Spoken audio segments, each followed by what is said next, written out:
Hello viewers, இன்னைக்கு நம்ம பார்க்க போறது One Piece episode 1010 part 1.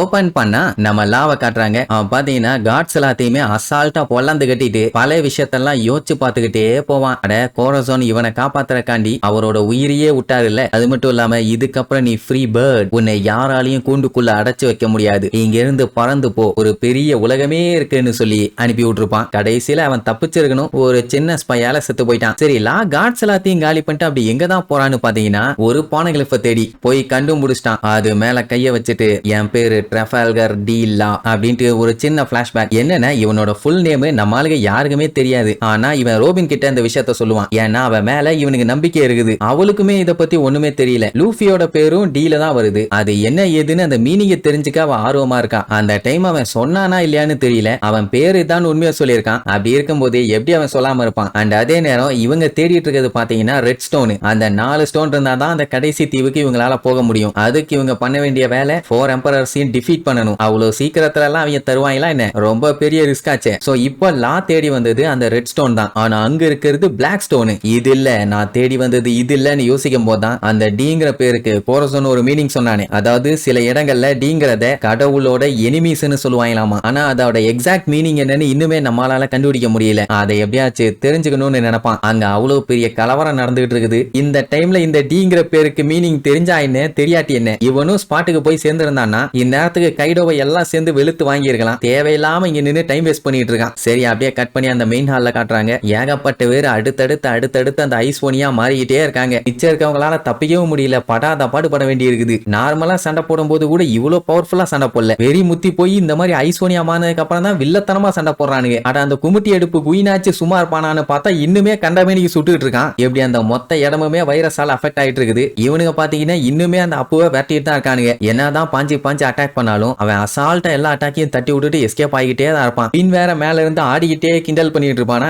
அது அப்புக்கு பயங்கரமா கடுப்பாகும். பச்சையா திட்டிட்டு சரி என்னமோ பண்ணி தொலை, எனக்கு இந்த ஒரே ஒரு வயலை மட்டும் கொடுத்தியே அது போதும், இதை வச்சு நான் எப்படி எஸ்கேப் ஆயிடுவேன்னு பய கான்பிடென்டா இருக்கான். அதே நேரம் நம்ம சாப்பர் அஃபெக்ட் ஆனால அதை ரோபின் மட்டும் பார்த்து சொல்லலைன்னா அவன் அதை நோட்டீஸ் கூட பண்ணிருக்க மாட்டான். ப்ரூக்கோட தான் காமெடி. ஐயோ சாப்பர் சாக போறானா, இப்படி மாட்டிட்டானேன்னு இங்க ஓடுவான் அங்க ஓடுவான் அங்க ஓடுவான் இங்க ஓடுவான், அப்படியே மொத்தத்துல கதறிட்டு இருக்கான். ஆனா சாப்பர் நல்ல வேலையா இந்த வைரஸ் எப்படி ஒர்க் ஆகுது, இதோட சிம்டம்ஸை எப்படி குறைக்கலாங்கிறத ஒரு சின்ன தியரி மாதிரி கண்டுபிடிச்சிட்டான். அதை ட்ரை பண்ணுவோம்னு சொல்லிட்டு ப்ரூக்கு கிட்ட நெருப்பை கொண்டு வர சொல்லுவான். ஏன்னா அப்பதான் அதை வச்சு பாடி டெம்பரேச்சர் அதிகம் பண்ண முடியும். அப்போங்கும் போது தான் பிக் மாம் உள்ள என்ட்ரி கொடுப்பான். அதுவும் எப்படி ப்ரொமீத்தியஸும் ஜூயிஸும் பாத்தீங்கன்னா கம்ப்ளீட்டா மட்டையாயிட்டாங்க. ஆனாலுமே அவங்க மேல ஏறி டிராவல் பண்ணி வந்துட்டு இருப்பான். அவ வீட்டுக்கு அவளை தூக்கிட்டு வர்றாங்கன்னா சாதாரண விஷயமா என்ன, அப்படியே பேத்தனமா கத்திட்டு வர்றா. அவளை பார்த்துட்டு எல்லாம் மிரண்டுட்டாங்க. மெயினா நம்மளுங்க இவ்வளவு நேரம் கழிச்சு இப்ப நாயா யூஸ்டஸ் கிட்ட காட்டுறாங்க. அவன் அங்க ஒரு பக்கம் அவனால எவ்வளவுக்கு எவ்வளவு சுத்தி இருக்க இரும்பெல்லாம் அப்சர்வ் பண்ண முடியுமோ அவ்வளோக்கு அவ்வளோ ஒரு பெரிய காயலாங்கடையே போற அளவுக்கு ஏகப்பட்ட இரும்பு அள்ளி சேர்த்துட்டான். ஒரு நட்டு போல்ட்ட கூட விடலையே.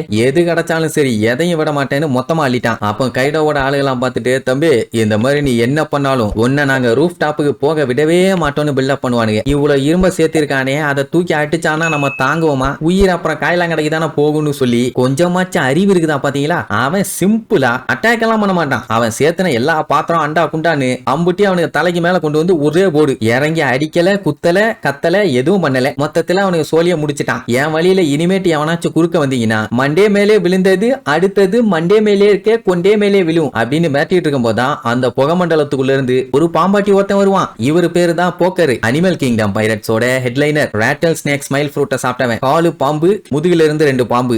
என்னடா இந்த இரும்பு குப்பை எல்லாம் வச்சுட்டு நீ மத்தவங்க கிட்ட சீன் போடலாம், ஆனா என்கிட்ட எல்லாம் வேலைக்கே ஆகாது. வந்த அடிச்சானா உன் தலை பிச்சுக்கிட்டு போயிடும், அந்த தலை எனக்கு தான்டான்னு சொல்லி சீன் போட்டுக்கிட்டே வருவான். வந்த வேகத்துல ஒரு அடிதான், ரொம்பலாம் இல்ல, அதுக்கே அவனுக்கு கேர் ஆயிருச்சு. ஐயோ வயிற்றுலயே அடிச்சுட்டானே மானகட்ட பையன்னு. அது மட்டும் இல்லாம இந்த மாதிரி குப்பையெல்லாம் கொண்டு வரது உங்கள மாதிரி குப்பைகளை அடிக்க இல்லடா மானகட்ட பையலா. கைடோவ சம்பவம் பண்றதுக்கு குறுக்க வந்து நீங்களும் குப்பையாயிராதீங்கடா குப்பைகளான்னு சொல்லி பொழந்து கட்டிட்டு பாட்டுக்கு அத்தனை இரும்பி அள்ளிட்டு போவான். கில்லர் கிட்ட இவ்வளவு இரும்பு போதுமானு கேட்டா அவன் போதும்னு சொல்ல மாட்டான். ஏன்னா இவங்க மோத போறது இந்த உலகத்திலேயே ஒரு ஸ்ட்ராங்கான பைரட். அது மட்டும் இல்லாம அவன் ஒரு எம்பரர்.